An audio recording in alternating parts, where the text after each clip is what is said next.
Vítajte u nášho druhého dielu na hru Vektor. Takže dnes si ukážeme druhú časť. V ďalšom dieli bude tretia, štvrtá, piatá a tak ďalej. Takže môžeme začať.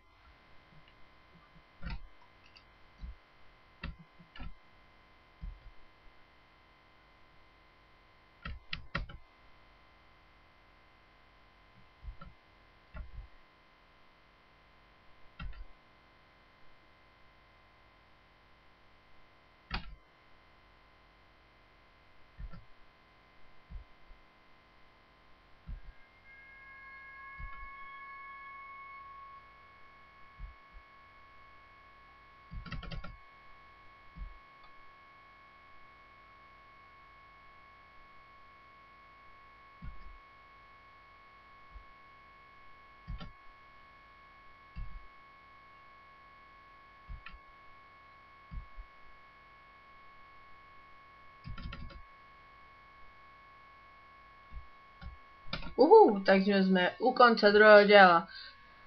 Takže ak sa vám toto páčilo, ďakujem za zhlédnutie.